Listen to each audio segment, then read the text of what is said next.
Hi ನಮಸ್ಕಾರ ವೀಕ್ಷಕರೇ, ಇದು ನಮ್ಮ ಅಡುಗೆ ನಮ್ಮ ಸೌರಿಶ್ ಕಾರ್ಯಕ್ರಮಕ್ಕೆ ಸ್ವಾಗತ. ಓಕೆ, ನಮ್ಮ ಸೌರಿಶ್ ಅಡುಗೆ ಮನೆಯಲ್ಲಿ ನೀವು ವಿಶೇಷವಾದ ಖಾದ್ಯ, ವಿಶೇಷವಾದ ಅಡುಗೆ ಡೈಲಿ ನೋಡ್ತಾ ಇದ್ದೀರಾ. ಹಾಗೆಯೇ ಇವತ್ತು ಸ್ಪೆಷಲ್ ಆಗಿ ನಮ್ಮ ಜೊತೆ ವೀಣಾ ಮ್ಯಾಮ್ ಇದ್ದಾರೆ.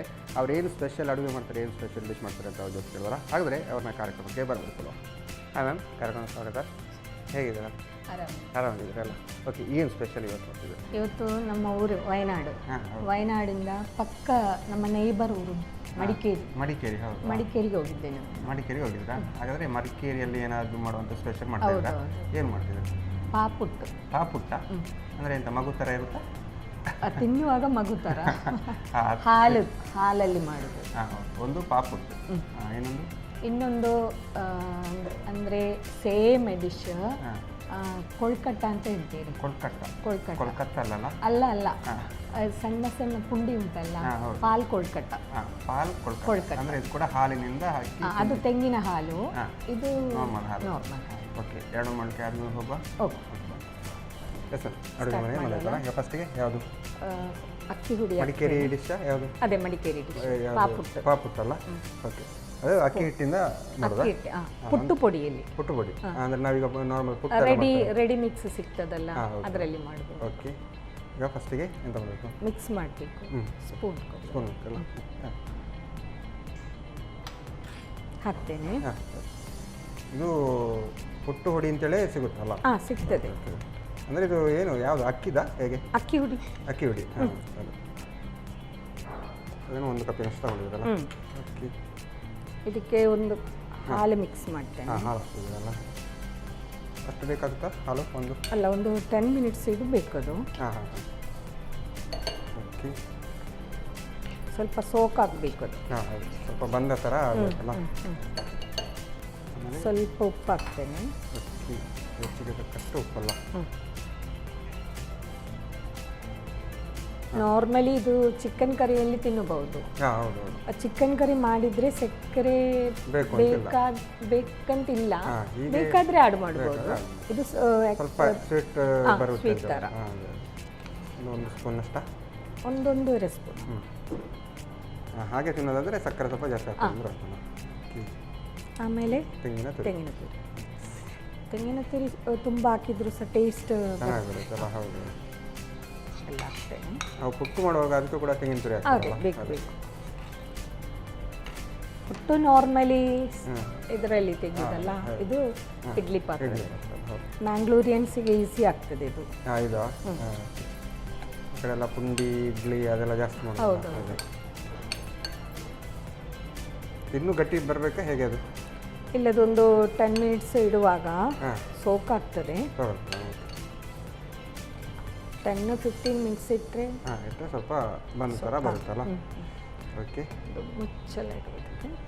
ಓಕೆ, ಇದು ಮುಚ್ಚಿಡೋದಾ? ಓಕೆ, ಇದೀಗ 10 ನಿಮಿಷ ಬಿಟ್ಟ ನಂತರ ನಾವು ರೆಡಿ ಮಾಡಬೇಕು. ಸ್ಟೀಮ್ ಮಾಡಬೇಕು. ಓಕೆ, ಇದು ಅಂದರೆ ಹಾಗೆ ನೀವು ಹೇಳಿದ್ರೆ ಚಿಕನ್ ಪದಾರ್ಥ ಹಾಗೆ ತಗೊಳ್ಬೋದು. ಇಲ್ಲದ್ರೆ ಈಗ ನಾರ್ಮಲ್ ಕೂಡ ಹೀಗೆ ನಾರ್ಮಲ್ ಈಗನೇ ತಿನ್ನಬಹುದು, ಚಹಾ ಜೊತೆ ತಿನ್ನಬಹುದು. ಕೆಲವರೆಲ್ಲ ಹೇಗೆ ಪುಂಡಿಗೆ ಕಾಯಿ ಎಲ್ಲ ಹಾಕಿ ಮಾಡ್ತಾರೆ, ಕಾಯಿ ಪುಂಡಿ ಅಂತ ಹೇಳ್ತಾರೆ, ಆ ಥರ.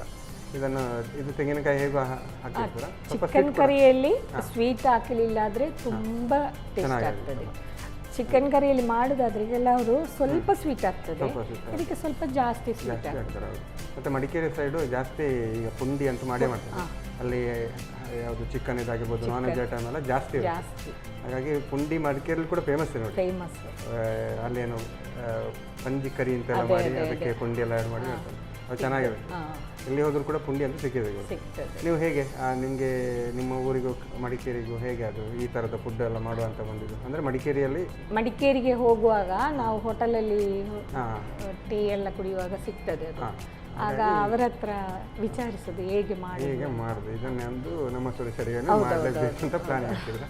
ಓಕೆ, ಹಾಗೆಲ್ಲ ನಾವು ಹೊರಗಡೆ ಹೋಗುವಾಗ ಏನಾದರೂ ವೆರೈಟಿ ತಿಂಡಿ ಸಿಕ್ಕಿದ್ರೆ ನಾನು ಮೆಲ್ಲ ಅವ್ರ ಹತ್ರ ಎನ್ಕ್ವೈರಿ ಮಾಡ್ತೇನೆ, ನೀವೇನೆಲ್ಲ ಹಾಕಿದ್ದು, ಹೇಗೆ ಮಾಡೋದು ಅಂತ. ಆಗ ಅವರಿಗೆ ಸಹ ಒಂದು ಖುಷಿ ಆಗ್ತದೆ ಹೇಳಿಕೊಡುವಾಗ. ಟ್ರೈ ಮಾಡು. ಮತ್ತೆ ಹೊಸ ತಿಂಡಿ ನಾವು ಡೈಲಿ ಯಾವಾಗಲೂ ಅದೇ ತಿನ್ನೋದು, ನೀರು ದೋಸೆ, ರೊಟ್ಟಿ ಇದೇ ತಿನ್ನೋದು. ಹಾಗೆ ಈ ಥರ ನಾವು ಮಾಡಿದನ್ನು ಇನ್ನೊಬ್ಬರಿಗೆ ಹೇಳಿಕೊಡ್ಲಿಕ್ಕೆ ಒಳ್ಳೆದಾಗ್ತದೆ. ಓಕೆ, ಹಾಗಾದರೆ ಇದು ಸೋಪ್ ಆಗಲಿಲ್ಲ, ಓಪನ್ ಮಾಡುವಲ್ಲ. ಆಲ್ಮೋಸ್ಟ್ ಆಗಿದೆ. 5-10 ನಿಮಿಷ ನಾವು ವೆಯ್ಟ್ ಮಾಡುವ. ಅದು ಅಷ್ಟು ನೀರು ಬೇಕಾಗ್ತದೆ ಹೇಗೆ ಅದು steamer ಅಲ್ಲಿ ಬೇಯಬೇಕಲ್ಲ. ಫುಲ್ ಅದನ್ನ ಏನು ಮಾಜಿಸ್ತೇವೆ ಅಂತ ಹೇಳ್ತಾರಲ್ಲ ಬಾಣಲೆಗೆಲ್ಲ ಹಾಕಿ ಚಂದ ಇದು ಮಾಡಿ ಇಲ್ಲ ಬೇಡ, ಇದು ತಟ್ಟೆಯಲ್ಲಿ ಹಾಕುವಾಗ ನೀವು ತಟ್ಟೆಯಲ್ಲಿ ಹಾಕಿ ಈ ತರ ಮಾಡ್ಕೊಳ್ಳೋದು. ಹೌದು, ಅದು ಈಸಿ ನೋಡಿ, ಸ್ವಲ್ಪ ನೀರಾದ್ರೂ ಕೂಡ ನಡೀತದೆ ಅಂತ. ನಡಿ. ಅದು ಸ್ಟೀಮ್ ಆಗುವಾಗ ಕರೆಕ್ಟ್ ನೀರೆಲ್ಲ ಹೋಗಿರುತ್ತೆ. ವೆಯ್ಟ್ ಮಾಡಿದ್ರೆ ಒಳ್ಳೇದು, ಹಾಫ್ ಆನ್ ಅವರ್. ಅರ್ಜೆಂಟ್ ಆದ್ರೆ ನಮಗೆ ಈಗ ಸ್ಟೀಮರ್ ಅಲ್ಲಿ ಇಡ್ಬೋದು. ಮತ್ತೆ ಈ ತಟ್ಟೆಯಲ್ಲಿ ಹಾಕಿದ ಕಾರಣ ಏನು ಪ್ರಾಬ್ಲಮ್ ಇಲ್ಲ. ಈ ತರ ಇಡ್ಲಿ ಮಾಡಿದಾಗೆ ಅದರಲ್ಲಿ ಹಾಕಿದ ಓಕೆ. ಹಾಗಾದ್ರೆ ನಾವೀಗ ಒಲೆ ಒರೆಸ್ಕೊಳ್ಳೋಣ.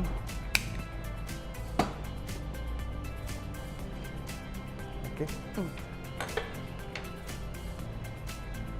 ಅದು ಬಿಸಿ ಆಗಲಿ. ಇದಕ್ಕೆ ಸ್ವಲ್ಪ ತುಪ್ಪ ಬೇಕಾ? ನಾವು ತುಪ್ಪ ಅಂತ ಬಂದಾಗ ನಾವು ಕಿಚ್ಚರ ಶುದ್ಧ ಹಸಿರ ತುಪ್ಪ ತಗೊಂಡಿದ್ವಿ.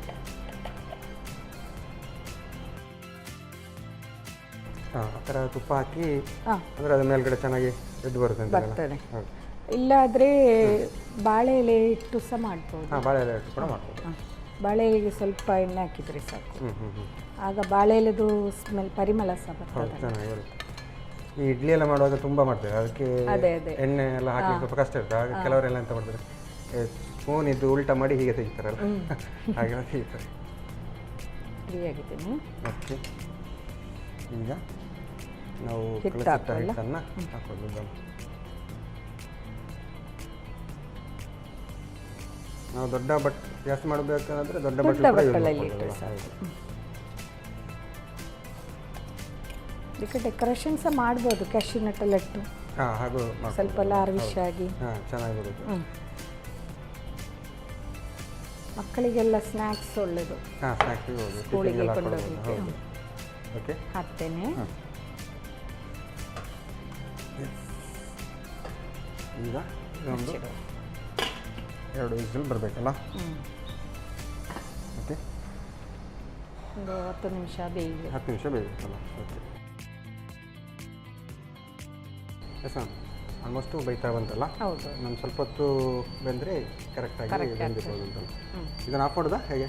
ಆಫ್ ಮಾಡಿ. ಎಸ್ ಮ್ಯಾಮ್, ಇದೊಂದು ಸ್ವಲ್ಪ ಆರಬೇಕಲ್ಲ. ಆರಬೇಕು. ಈಗ ಈ ಥರದ್ದು ಪುಂಡಿ, ಮಡಿಕೇರಿ ಡಿಶ್ ಈ ಥರದ್ದೆಲ್ಲ ಇದೆ.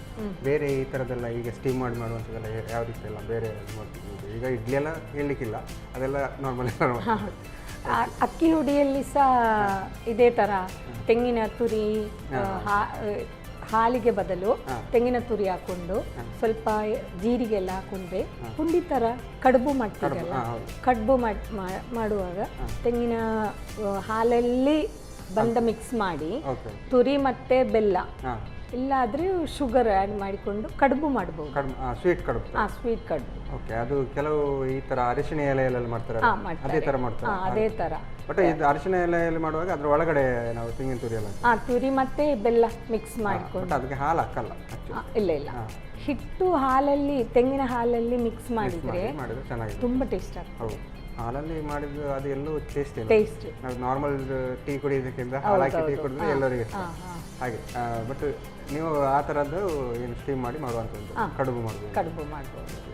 ಕಡುಬು ಅಂತ ಬಂದಾಗ ಈ ಕಡೆ ಎಲ್ಲ ನಾರ್ಮಲ್ ಅಕ್ಕಿ ಸ್ವೀಟ್ ಹಾಕಲಿಲ್ಲ ಆದರೆ ಚಟ್ನಿ ಉಂಟಲ್ಲ, ತೆಂಗಿನ ತುರಿ ಹಾಕಿ ಚಟ್ನಿ ಮಾಡಿ ಅದರ ಒಳಗೆ ಫಿಲ್ಲಿಂಗ್ ಚಟ್ನಿ ಸಹ ಫಿಲ್ ಮಾಡ್ಬೋದು. ಯಾಕಂದ್ರೆ ಶುಗರ್ ಪೇಷಂಟ್ ಅವರಿಗೆಲ್ಲ ಸ್ವೀಟಿಗೆ ಬದಲು ಚಟ್ನಿ ಕಡುಬು ಮಾಡಿ ಗಟ್ಟಿ ಮಾಡುದು, ಅದರೊಳಗೆ ಫಿಲ್ಲಿಂಗ್ ಮಾಡೋದು. ಅದು ಸಹ ಟೇಸ್ಟ್ ಸಮೋಸ ಟೈಪ್ ಅಲ್ಲ, ಬಟ್ ಸ್ಪೆಷಲ್ ಆಗಿ ಕಡುಬು, ಅಕ್ಕಿ ಕಡುಬು, ಅದು ತುಂಬಾ ಟೇಸ್ಟ್ ಆಗ್ತದೆ. ಚೆನ್ನಾಗಿರುತ್ತೆ. ಹೌದು, ಮತ್ತೆ ಅದಕ್ಕೆ ಏನು ಇದು ಬೇಕು, ಸಾಂಬಾರು ಏನು ಬೇಕು ಅಂತ ಇಲ್ಲ, ಬೇಕಂತೇನೆ ಇಲ್ಲ, ಹಾಗೇನೆ ತಿನ್ಬೋದು. ಈ ನಾವು ಟೂರು ಪಿಕ್ನಿಕ್ ಈ ಥರದೆಲ್ಲ ಹೋದಾಗ ಒಳ್ಳೇದಾಗ್ತದೆ, ಅದು ಈಸಿ ನಾವು ಸ್ವೀಟ್ ಹಾಕೋದಕ್ಕಿಂತ ಖಾರ ಹಾಕಿದ್ರೆ ನಮಗೆ ಸ್ವೀಟ್ ಎಲ್ಲ ಒಂದು ಹೊತ್ತಿಗೆ ತಿನ್ಬೋದು. ಹೌದೌದು, ಖಾರ ಹಾಕಿದ್ರೆ ಖಾರ ಕಡುಬು ತುಂಬಾ ಟೇಸ್ಟ್ ಆಗ್ತದೆ. ಟೇಸ್ಟ್ ಆಗಿದೆ. ಸ್ವಲ್ಪ ಜಾಸ್ತಿ ಫಿಲ್ಲಿಂಗ್ ಮಾಡಿದರೆ ನಮಗೆ ಬೇರೆ ಕರಿ ಏನು ಬೇಕಂತ ಇಲ್ಲ. ಏನು ಬೇಕಂತಿಲ್ಲ, ಹಾಗಾಗಿ ಅದೊಂದು ಈಸಿ ಮೆಥಡಲ್ಲಿ ಚಟ್ನಿ ಹಾಕಿ ಕೂಡ ಮಾಡ್ಬೋದು. ಈಗ ಬೆಂದಿರ್ಬೋದಲ್ಲ, ತೆಗಿದ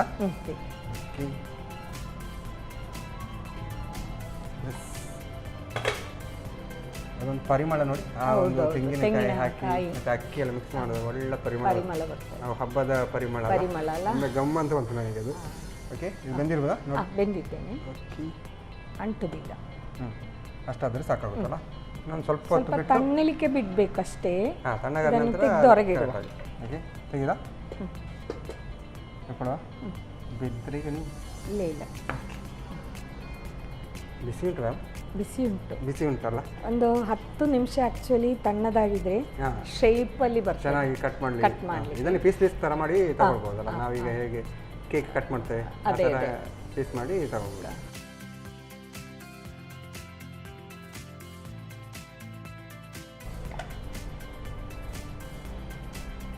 ಓಕೆ,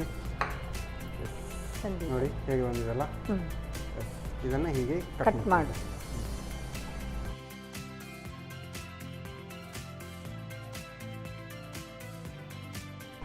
ಓಕೆ, ಬಿಸಿ ಬಿಸಿಯಾದ ಪಾಪುಟ್ಟು, ರೆಡಿ. ಮಡಿಕೇರಿ ಪಾಪುಟ್ಟು. ಓಕೆ, ಇದು ಹೀಗೆ ನೋಡುವಾಗ ಒಂಥರ ಪೇಡ ಥರ ಕಾಣ್ತದೆ ನೋಡಿ. ಹಾಗೆ ಅದು ತೆಂಗಿನಕಾಯಿದು ನೀವು ತುರಿ ಹಾಕಿದ ಕಣ ಚೆನ್ನಾಗಿ ಕಾಣ್ತುಂಟು. ಇದನ್ನು ಹೀಗೆ ತಿನ್ಬೋದು, ಇದಕ್ಕೇನು ಸಾಂಬಾರು ಏನು ಬೇಕು ಇಲ್ಲ, ಬೇಕತ್ತಿಲ್ಲ. ಮಡಿಕೇರಿ ಸ್ಟೈಲ್ದು ತೆಂಗಿನಕಾಯಿ ಹಾಕಿದ ಪಾಪುಟ್ ಅಲ್ಲ.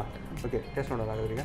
ಓಕೆ, ವೀಣಾಮ್ಯಾಮ್ ಸಾಕಾಗುವಂತಹ ಪಾಪುಟ್ ಅಂತೂ ರೆಡಿ ಮಾಡಿಕೊಟ್ಟಿದ್ದಾರೆ. ನಾನಂತೂ ಟೇಸ್ಟ್ ಮಾಡೋಕ್ಕೆ ಆಯ್ತಿದ್ದೀನಿ. ನಾನು ಟೇಸ್ಟ್ ಮಾಡೋಕ್ಕೆ ಮುಂಚೆ ಅದನ್ನು ಹೇಗೆ ಮಾಡೋದು ಅಂತ ನೋಡ್ಕೊಳ್ಳೋಣ. ಪಾಪುಟ್ಟು ತಯಾರಿಸುವ ವಿಧಾನ. ಮೊದಲಿಗೆ 1 ಕಪ್ ಪುಟ್ಟು ಪುಡಿಗೆ ಸ್ವಲ್ಪ ಹಾಲು, ರುಚಿಗೆ ತಕ್ಕಷ್ಟು ಉಪ್ಪು, 1-2 ಚಮಚ ಸಕ್ಕರೆ, ತೆಂಗಿನ ತುರಿ ಹಾಕಿ ಚೆನ್ನಾಗಿ ಕಲಸಿಕೊಳ್ಳಿ. ನಂತರ 5 ರಿಂದ 10 ನಿಮಿಷ ನೆನೆಯಲು ಇಡಿ. ಆ ನಂತರ ತಟ್ಟೆಗೆ ತುಪ್ಪ ಸವರಿ ಹಿಟ್ಟನ್ನು ಹುಯ್ದು ಹಬೆಯಲ್ಲಿ 10 ರಿಂದ 15 ನಿಮಿಷ ಬೇಯಿಸಿ. ಸ್ವಲ್ಪ ತಣ್ಣಗಾದ ನಂತರ ಬೇಕಾದ ಆಕಾರದಲ್ಲಿ ತುಂಡು ಮಾಡಿಕೊಳ್ಳಿ. ಈಗ ರುಚಿಕರವಾದ ಮಡಿಕೇರಿ ಸ್ಪೆಷಲ್ ಪಾಪುಟ್ಟು ಚಟ್ನಿ ಅಥವಾ ಕೋಳಿ ಗಶಿಯೊಂದಿಗೆ ಸವಿಯಲು ಬಲು ರುಚಿ. ನಮ್ಮ ಟಿವಿ ಫೇಸ್ಬುಕ್ ಪೇಜ್ ನ ಲೈಕ್ ಮಾಡಿ, ಯೂಟ್ಯೂಬ್ ಚಾನೆಲ್ ನ ಸಬ್ಸ್ಕ್ರೈಬ್ ಮಾಡಿ. ನಮ್ಮ ಎಲ್ಲಾ ಯೂಟ್ಯೂಬ್ ವಿಡಿಯೋ ಅಪ್ಡೇಟ್ಸ್ಗೆ ಬೆಲ್ ಐಕಾನ್ ಕ್ಲಿಕ್ ಮಾಡಿ. ನಮ್ಮ ಟಿವಿ, ಕರಾವಳಿ ಕರ್ನಾಟಕದ ನಾಡಿಮಿಡಿತ.